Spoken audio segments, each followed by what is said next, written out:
Continuing our coverage of the race for Georgia House District 141, we hear from the incumbent State Representative Alan Peake. In part one of my interview with Peake, he talks about education reform and possibly consolidating Monroe County and Forsyth.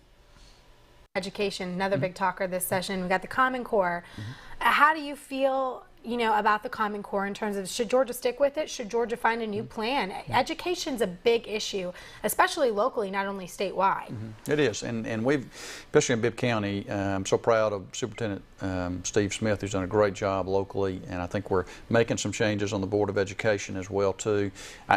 I also would like to maybe see us look at downsizing the Board of Education. Maybe there's 8 members now, maybe going to 7 or 5 members. We'll take a look at that. Common Core, it's a tough subject.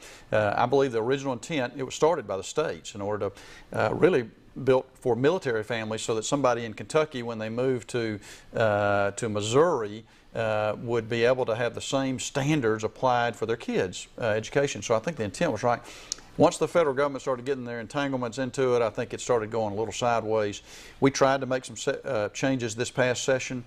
We had got a lot of feedback from teachers that hey, those standards have been in place for 2 or 3 years now. We're just getting comfortable with most of them.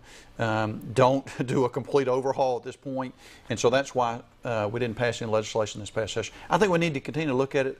Decisions need to be made at the local level, not at the federal level as far as education, and I think that's where our focus needs to be. You talk a lot about the local level, and that's where decisions need to be made. So in terms of your district specifically, Bibb County, you mentioned consolidation. In terms of Monroe County, what's a big area of need there that you'd like to address? Well, I know they've looked at consolidation as well too. I think they've seen the success of Macon and Bibb County and the success of that consolidation effort.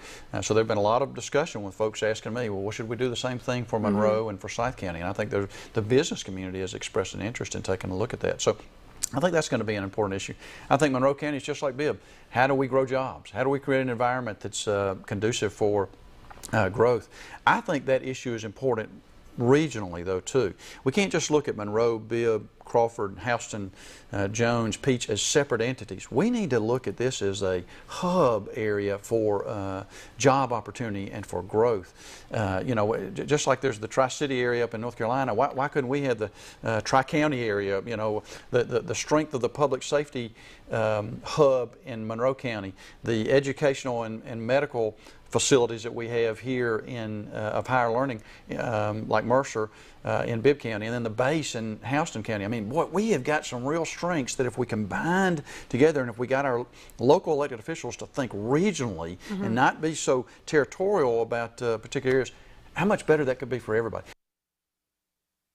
And tonight on the news at 11, Peake talks more about why he's running for re-election and the controversy surrounding the switch to nonpartisan elections in Macon-Bibb County.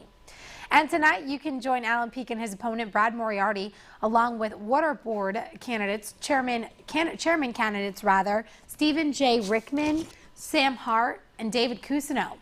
Water Board District 3 candidates Dwight Jones, Ed Hatcher, Stephen V. Scalco, and Alan Thies. They're all going to be at a town hall meeting at Lake Wildwood Clubhouse. You can come out and get all of your questions answered, and that meeting starts at